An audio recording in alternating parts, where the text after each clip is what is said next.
Dopo aver sentito questa relazione di Barbero sono rimasto molto impressionato delle affinità, contiguità che ci sono in quel periodo a Venezia tra arti visive, musica, qui c'è anche il professor Brunetti naturalmente, anche cinema. Veramente nel secondo dopoguerra c'è stata una intensificazione delle risorse creative a tutti i livelli disciplinari che risulta veramente sorprendente. Io vorrei, se mi consentite, cominciare con, come si usa in certe volte giornalisticamente, a un ricordo personale.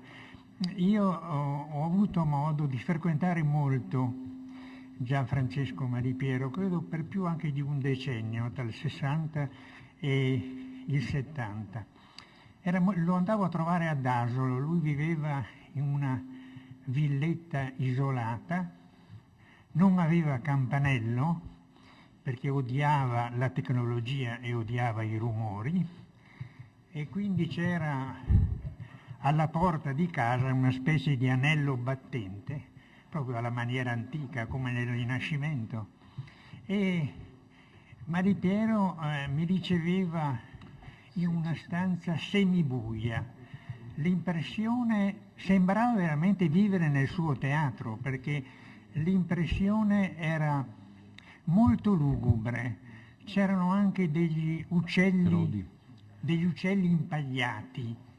Era un pochino impressionante come cosa.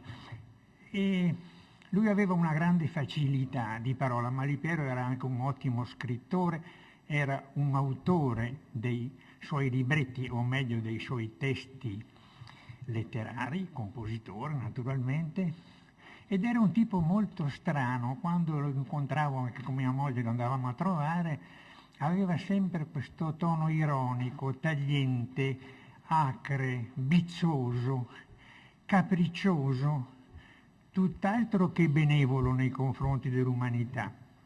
Comunque potrei dire che aveva tutti i tic del genio. Veramente quando si andava lì si aveva l'impressione di essere di fronte a una grandissima personalità. Severo con i contemporanei, credo che non riconoscesse le qualità quasi di nessuno, anche se era stato un grande maestro, un grande didatta. Amava moltissimo Bruno Maderna, senz'altro, era sempre il suo autore prediletto, anche se era un autore, diciamo, d'avanguardia. Non sopportava Ermanno Bosferrari, che era, diciamo, il suo contemporaneo, e anche in un certo momento Malipiero rappresentava l'avanguardia italiana. E lo considerava, mi ricordo una battuta che mi fosse, ma dice, Bolferrari era il cartolinaio di Venezia. Evidentemente lui alludeva al modo con cui Bolferrari aveva capito o non capito il suo autore prediletto, cioè Goldoni.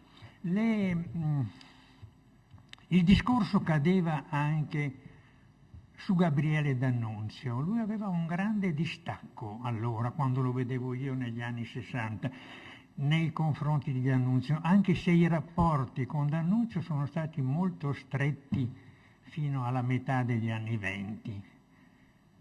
Diceva che capiva poco di musica, tuttavia, come è noto, D'Annunzio si era occupato del lamento d'Arianna, aveva parlato del lamento d'Arianna ancora nel 1901, quindi prima di quando Malipiero si fosse accostato alla tradizione letteraria e alla poesia rinascimentale e barocca.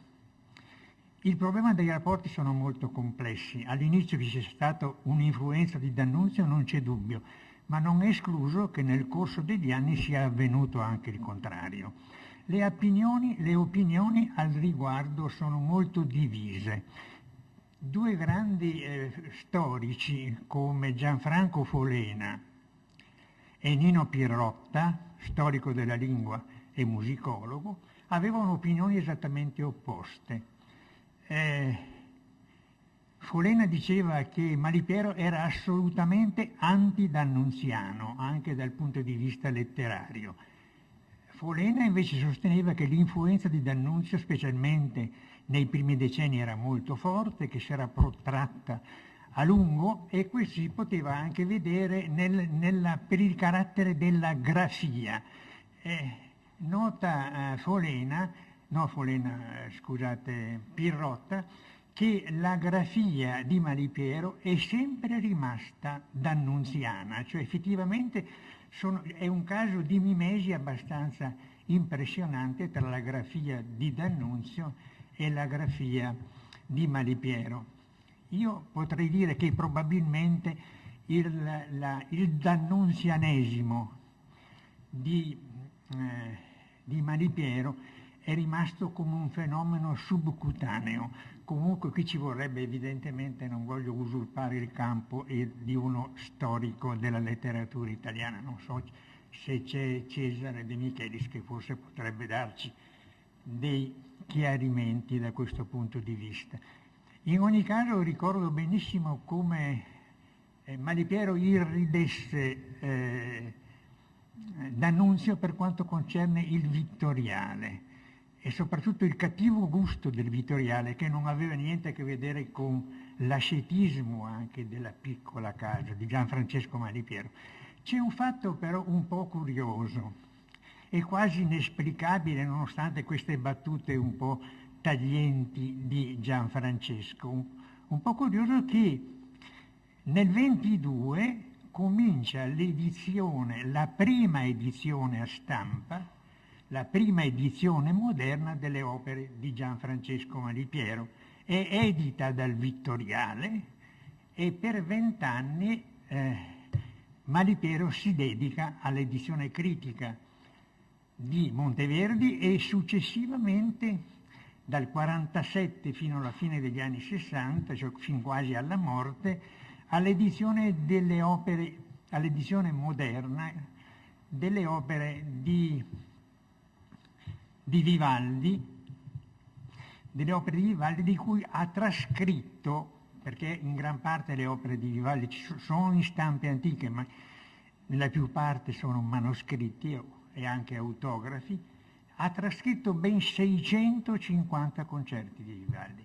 Qui nasce il problema del rapporto tra Malipiero e la musicologia. Malipiero ha ostentato più volte, lo sanno tutti quelli che l'hanno anche frequentato superficialmente, la sua insofferenza nei confronti della musicologia. Ma c'è un paradosso, perché in realtà l'edizione monteverdiana di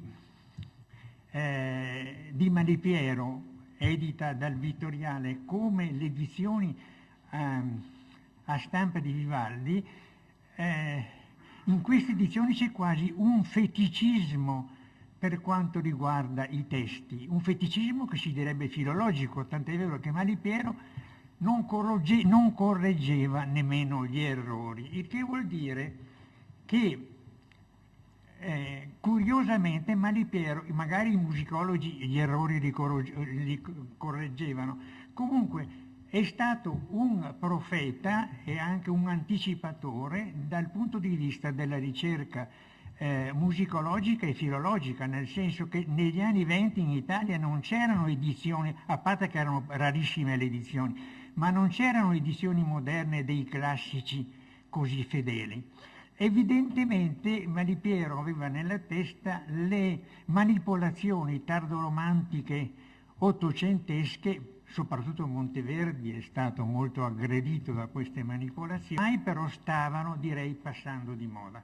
Un'altra contraddizione di Malipiero trascrittore è che quando lui preparava le edizioni per l'esecuzione pratica, che erano diverse dalle edizioni che servivano allo studio e alla lettura, lui faceva delle manipolazioni inverosimili, altro che le manipolazioni dei cosiddetti musicologi. Tant'è vero che lui, quando ha trascritto per la Biennale, cioè ha fatto una edizione pratica, come si dice, dell'incoronazione di Poppea che lui aveva scoperto tra l'altro alla Biennale e di cui aveva fatto un'edizione fedelissima, un'edizione a stampa per il Vittoriale, come dicevo, quando trascrisse l'incoronazione di Poppea fece una devastazione. Primo eliminò il policentrismo dell'opera. La forza dell'incoronazione è questa in continua alternanza tra parti buffe e parti serie. E lui ha tagliato tutte le parti buffe, ha ridotto del 50% diciamo, l'opera, e anche la trascrizione, il tipo di orchestrazione che lui ha usato era l'orchestrazione che lui usava normalmente nelle sue opere. Malipiero è stato, diciamo, il protagonista della musica veneziana dagli anni 20 agli anni 70.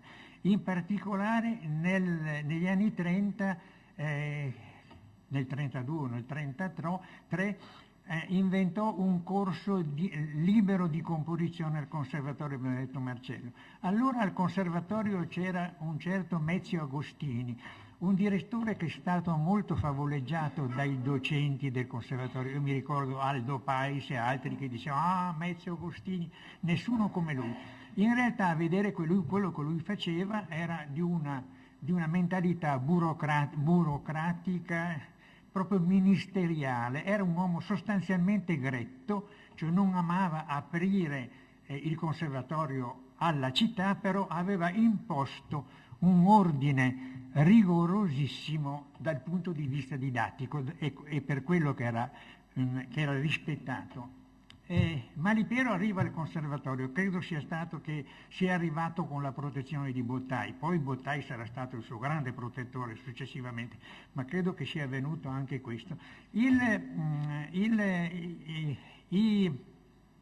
I corsi che Malipiero tenne al conservatorio sono stati formidabili per due ragioni. Primo, che lì veramente aveva un'idea dialogica della composizione, non era una composizione legata strettamente, diciamo, alle discipline didattiche, ma lavorava molto sui testi. Aveva anche capovolto le prassi didattiche, lui cominciava dal Rinascimento e poi arrivava all'Ottocento e non viceversa come Eremo. Lì naturalmente c'è stata una grande officina. C'era Giovanni Morelli che spirituosamente diceva Malipiero era diviso, come si è detto tanto in questi giorni, tra tradizione e innovazione. In lui convivevano i due aspetti. Allora dice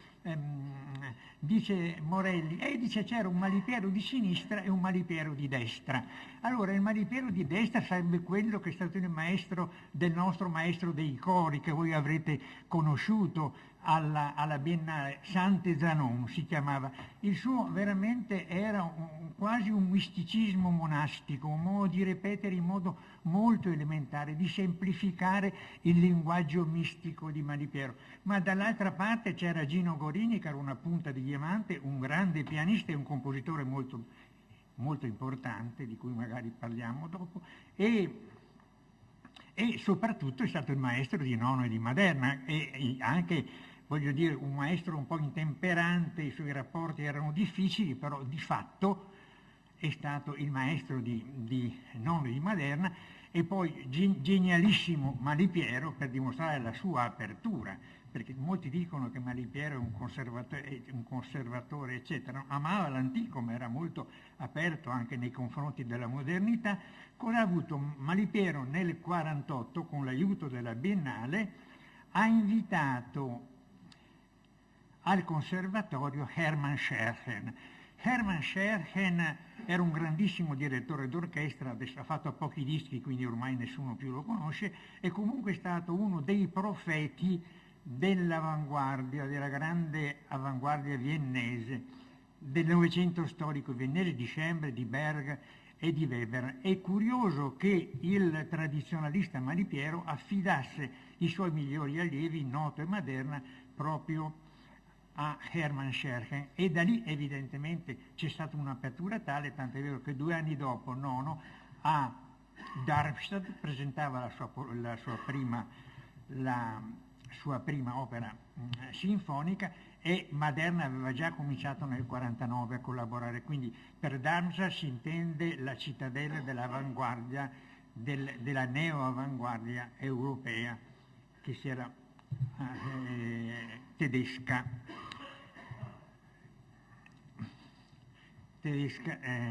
naturalmente. No, dicevo, è stato molto importante l'insegnamento di Maderna anche per quanto riguarda l'interpretazione musicale. Questa è una cosa che in genere non si dice, ma effettivamente alla scuola di Maderna si sono formati personaggi che forse anche voi riconoscete ancora adesso, che erano molto noti fino a 20-30 anni fa, Nino Sanzogno, Ettore Gracis e Gino Gorini, che naturalmente avevano seguito i corsi di composizione, ma avvicino a Malipiero per me è stata molto profonda la lezione che Malipiero ha dato sul piano esecutivo, sul piano interpretativo, anche se Malipiero odiava gli interpreti, odiava lo star system, non sopportava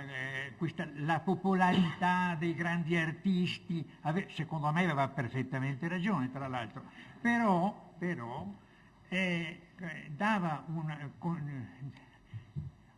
sollecitava enormemente, primo a rispettare i testi, e lui rincorreva l'idea di una interpretazione per così dire oggettiva e antiromantica che corrispondeva al suo pensiero anche al suo pensiero compositivo, e poi l'allargamento smisurato del repertorio. Gino Gorini, che è un genio di cui nessuno purtroppo di cui poco ci si ricorda, ed era un grandissimo pianista, ma non riconosciuto tale in quanto non apparteneva ai grandi giri di agenzia che oggi dominano il campo con gli interpreti che hanno 20 pezzi di repertorio. Lui conosceva negli anni 40 tutta l'opera di Bartók, per esempio, ed era un compositore molto importante, non soltanto malipieriano, ma molto vicino appunto a Bartók e a un certo tipo di avanguardia europea. Devo citare ancora una volta Giovanni Morelli, nel senso che il figlio Claudio ha dato tutto il patrimonio di Gino Gorini alla Fondazione Cini, e Morelli lo ha letteralmente riscoperto con 3-4 concerti, e abbiamo trovato veramente uno dei compositori italiani più importanti della prima metà del Novecento, o meglio del periodo della stagione di mezzo del Novecento. Ma che era in definitiva questo Malipiero? Appunto, tradizione e innovazione. Quello che era impressionante di Malipiero, e che l'ho seguito molto era la sua idea del teatro. L'idea del teatro era veramente rivoluzionaria, era un'idea che era a metà strada tra simbolismo e naturalismo, ma in cui l'elemento simbolico allegorico e quest'idea ossessiva della maschera era prevalente. Ma da un lato c'era una aspirazione, diciamo tra virgolette, edenica, cioè credere veramente a qualcosa di migliore, a una liricità pura e incontaminata. Questo secondo aspetto era molto alimentato dal rapporto che Malipiero aveva con la poesia antica e con l'antico, e con i repertori del Settecento, del Cinquecento, del Seicento, anche del Settecento, che tanto hanno alimentato anche i suoi testi teatrali. Era comunque un autore cupo, aveva come carattere, vorrei dire, una specie di espressionismo categoriale, cioè non un espressionismo riferibile alla cultura viennese, ma un espressionismo che coinvolgeva completamente la sua idea, il suo modo di pensare, la sua visione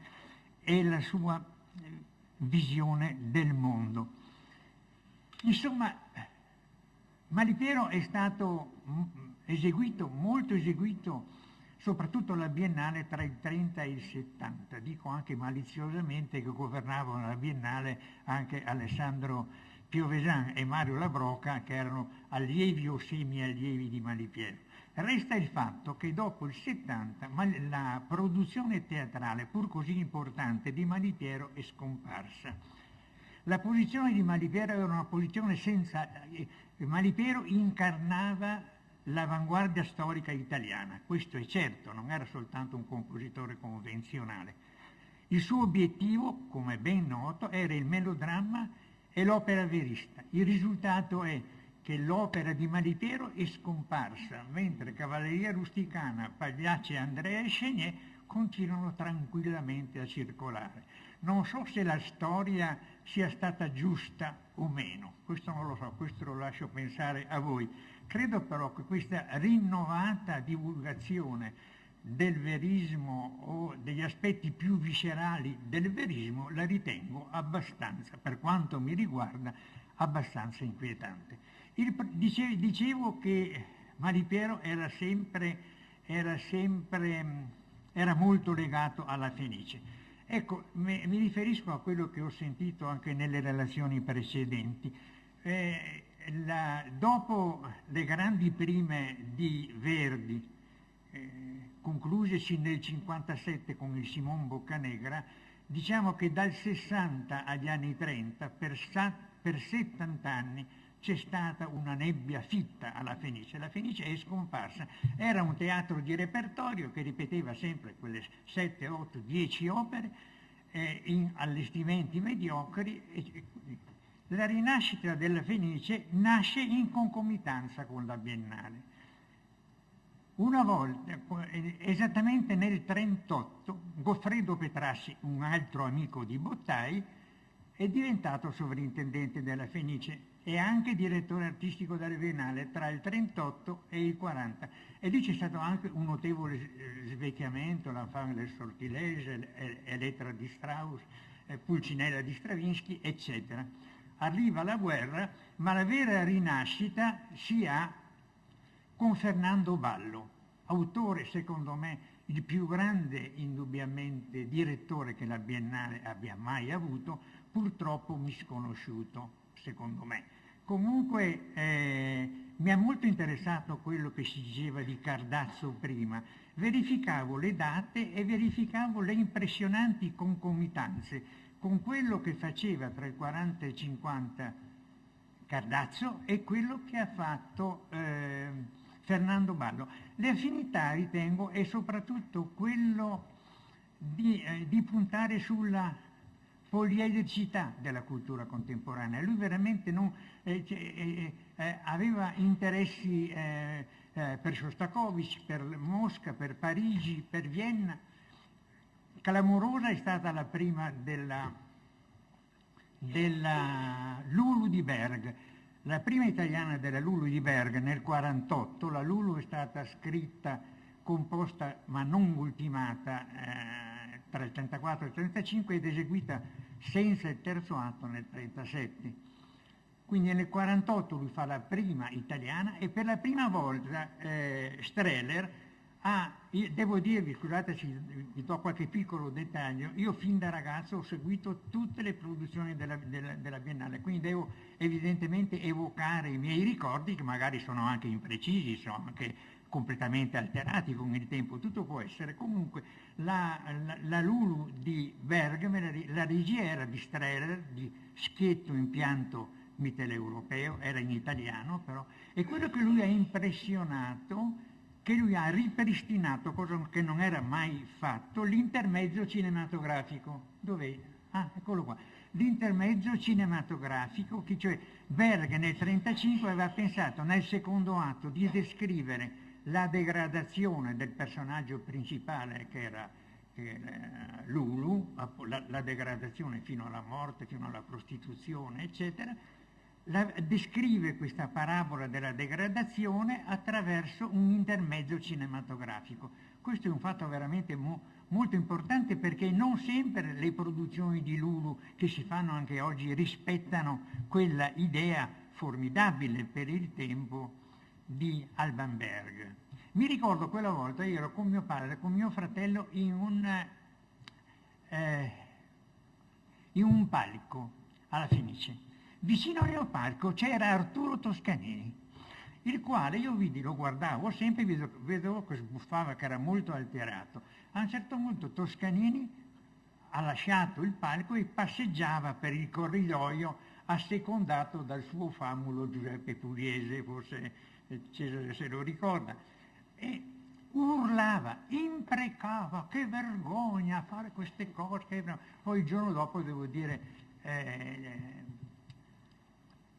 Toscanini avrebbe fatto un memorabile concerto alla Fenice con l'Orchestra della Scala, perché devo dire che Fernando Ballo aveva una grande anche acutezza per quanto riguarda la scelta degli interpreti. Era stato critico dell'Avanti ed era un critico quasi coetaneo di Mille D'Amico, ma non inferiore come acutezza critica, solo che si è dedicato di più all'organizzazione. Poi c'è stato, diciamo, sempre Ballo, ha fatto la prima italiana, lui proprio ha riproposto i grandi testi del teatro, come il Cardiac di Hindemith. Questo è un altro capolavoro del 26, mai fatto in Italia, questa specie di espressionismo congelato e ossessivo, che è veramente una cosa, racconta appunto la storia del delirio omicida di un orfo, e questo veramente per il tempo è una cosa abbastanza impressionante. Ma la cosa più importante è stata, come tutti voi sapete, la carriera di un libertino di Stravinsky, la prima mondiale del 51. Lì l'abilità di Ballo è stata strepitosa, perché la Fenice non ha curato la produzione come ha fatto tante altre volte, ma la produzione era affidata alla Scala. La Scala ha fatto la prima alla Fenice e poi ha ripreso l'opera alla Scala. Me lo ricordo benissimo, era diretta dallo stesso Stravinsky, ma aveva come sostituto Ferdinand Leitner, un grande direttore straussiano ma anche molto esperto nel repertorio novecentesco. Una compagnia naturalmente stratosferica, con la Elisabeth Schwarzkopf addirittura nel ruolo protagonistico. La regia era rigorosamente settecentesca, come le nozze di Figaro di Mozart. Sostanzialmente devo dire che anche questi compositori d'avanguardia o meno in genere hanno avuto poca amore per il teatro di regia, così anche Malipiero, che assolutamente odiava i registi, così anche Benjamin Britten. Cioè è molto comune, questi registi, i compositori in genere non amano le sopraffazioni o comunque gli interventi di una regia originale. Tra le altre cose importanti, per esempio, sempre di Ballo, ha fatto la prima esecuzione integrale dei quartetti di Bartók con l'esecuzione di Sándor Weg. Certamente i più grandi interpreti del secolo di Bartók, e Weg primo violino e grande musicista che tutti conoscete. Dopo la ventata così rinnovatrice e audace di Ferdinando Ballo, abbiamo avuto un momento di riflessione, per così dire neoclassica, diciamo, tra virgolette, di Alessandro Piovesan.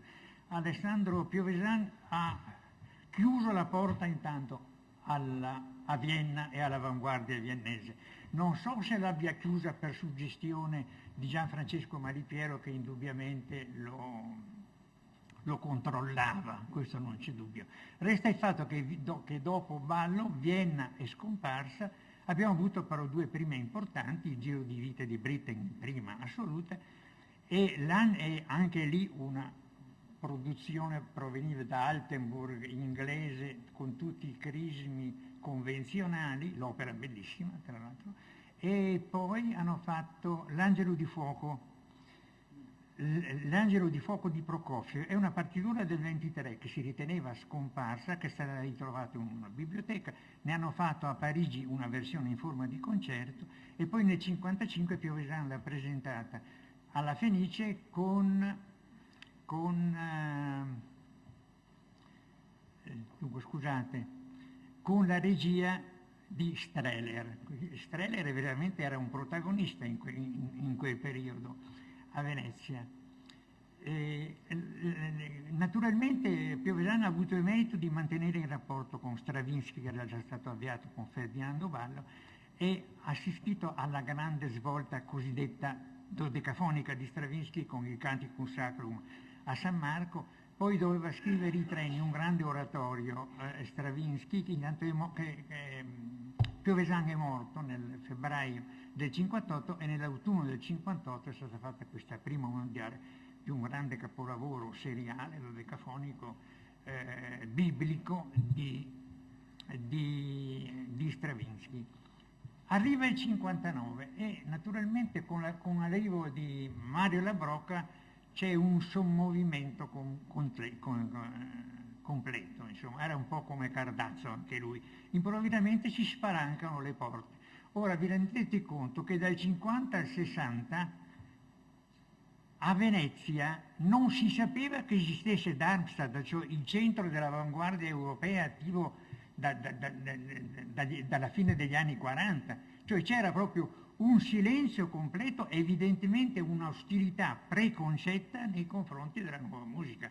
Questo è evidentissimo, con tutto il rispetto per Alessandro Piovesan, peraltro celebratissimo e laudatissimo. Arriva la Brocca e la Brocca cammina su due piani. Apre, perché volevo dire, questo è il problema, la Biennale e la Fenice allora si identificavano, cioè l'elemento trainante della Fenice era la Biennale, mentre la Fenice costituiva l'apporto pratico, cioè era lo strumento realizzatore, diciamo, mentre era la Biennale che era il punto di diamante. Questo aspetto poi si consolida anche con la Brocca da un lato e con Ammannati, che era il sovrintendente geniale, molto aperto e diciamo bravissimo. Per quanto riguarda la programmazione di La Brocca, camminava su due piani. Da un lato voleva salvarsi l'anima e continuava a fare Malipiero, quindi ben due opere nel 64 e nel 66. Dall'altro però ha aperto appunto all'avanguardia, alla nuova musica, alla neo-avanguardia, per cui qui si sono conosciuti finalmente Boulez, Stockhausen, Kagel, e la Brocca ha avuto un grande merito di puntare su 4 autori importanti che ha imposto lui in Italia, cioè erano conosciuti in Germania, a Darmstadt, ma non in Italia. I 4 autori erano Nono, Maderna, Bussotti e Aldo Clementi, quindi 4 delle più grandi figure, delle figure che hanno dominato il secondo Novecento italiano, questo assolutamente. E contemporaneamente naturalmente c'era Malipiero, che almeno così era meno compromettente. Vorrei ancora poche cose, poi ho finito. Volevo dire, primo, il rapporto con Maderna. Io sono convinto, ma non vorrei essere malizioso, che la svolta di La Brocca per quanto riguarda la programmazione sia stata molto suggerita e suggestionata da Bruno Maderna. Bruno Maderna, come voi sapete, era un capisaldo della neo-avanguardia italiana.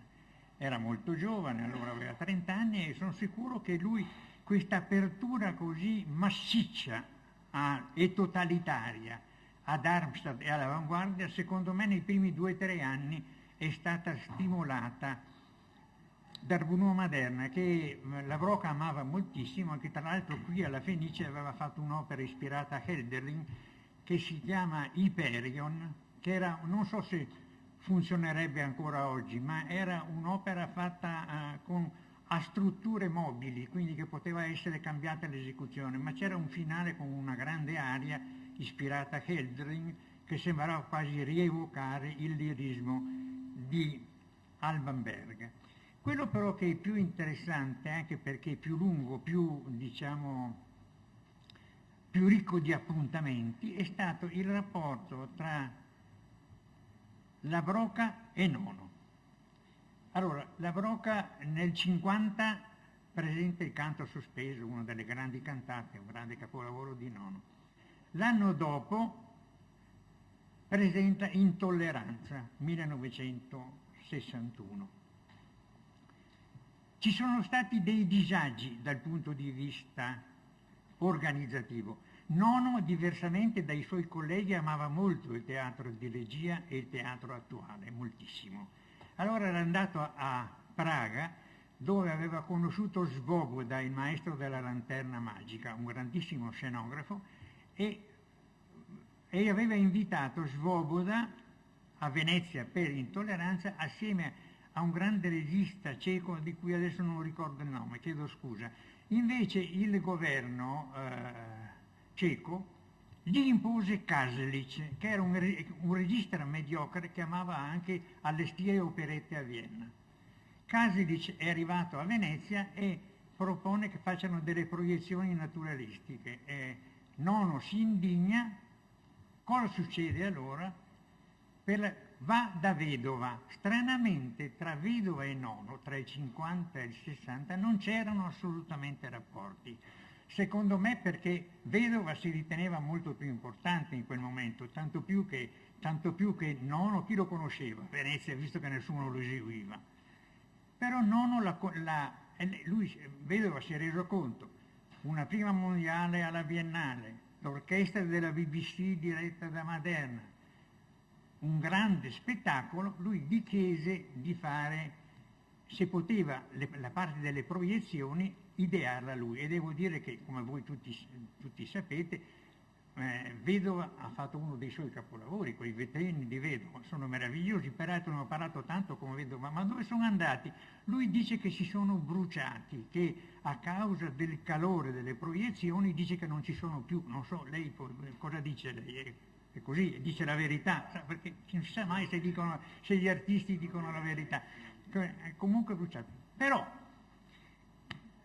mi è accaduto tempo fa di verificare il programma di sala dei tempi della Biennale del 51. E che cosa ho scoperto?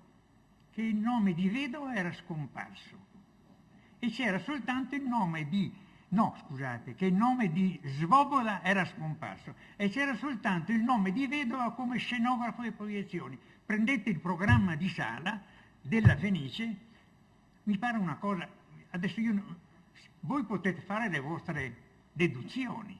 Come mai è avvenuta questa cancellazione del nome di Vedova? Mi pare sia abbastanza evidente. Di Svoboda, perché c'è stata la cancellazione del nome di Svoboda? Evidentemente perché Vedova avrà detto sì, io vengo ma pongo la condizione che questo nome sparisce. Questo mi pare ovvio, questo non è cattiva volontà, questa interpretazione, non è un'interpretazione negativa. La cosa buffa è che quando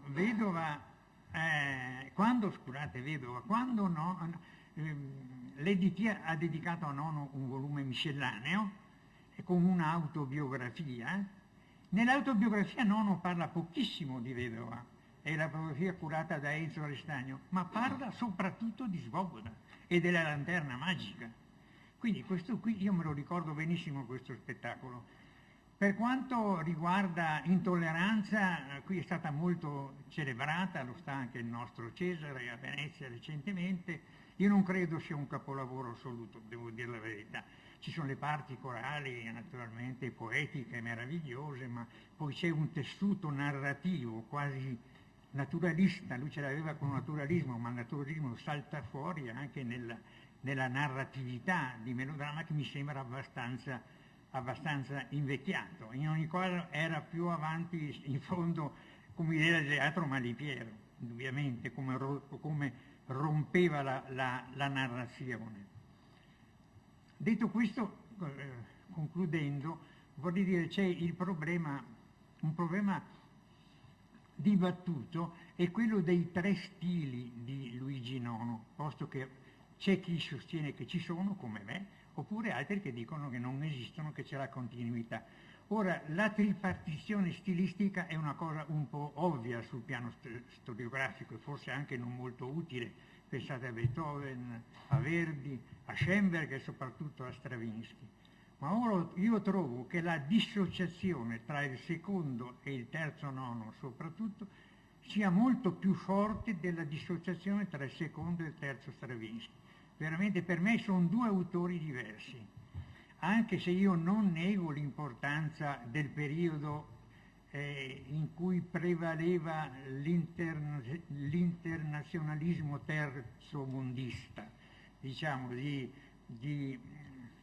che culminava nella sua opera A Floresta e Ceere, dedicata alla liberazione del Vietnam. È stato molto forte questo periodo dal punto di vista della ricerca elettronica, cioè una elettronica antitecnologica, molto violenta, molto drammatica, con immissione anche di elementi concreti, registrazioni in una fabbrica e così via. Era molto forte la parte elettronica, ma io penso che la liberazione di Nono come poeta e come grande, anche grandissimo musicista, avvenga con l'incontro con il pensiero negativo di Massimo Cacciari. Cioè lì è il momento in cui tutta la retorica populista sparisce, insomma. E certamente che tutto Nono è politico, basta pensare alla sua idea della sovversione di Jabez, per esempio, no? È chiaro che tutto non è politico, ma una cosa è una politica come viatico interiore, e un'altra cosa viceversa appartenere anche alla ricerca di un intellettuale organico, così via, che indubbiamente è stato molto importante questo rapporto politico, ma certe volte ha determinato anche, a mio parere, dei condizionamenti. Quindi io sono dell'opinione, concludendo, che non si fa un piacere a Nono volendo stabilire che tutto è grande, che tutto è uguale, che c'è la continuità, come stanno sostenendo adesso anche nelle ricerche dell'Archivio Nono. Per carità, io lo capisco che si voglia riabilitare tutto, non si discute. Penso che sia più utile, viceversa, stabilire delle gerarchie e individuare quelli che sono i veri valori, che secondo me sono quelli delle grandi cantate, come il canto sospeso della seconda metà degli anni 50, è tutto grandioso, tutto il periodo della grande riflessione, diciamo, trascendentale e di grande interiorità dell'ultimo periodo. Grazie.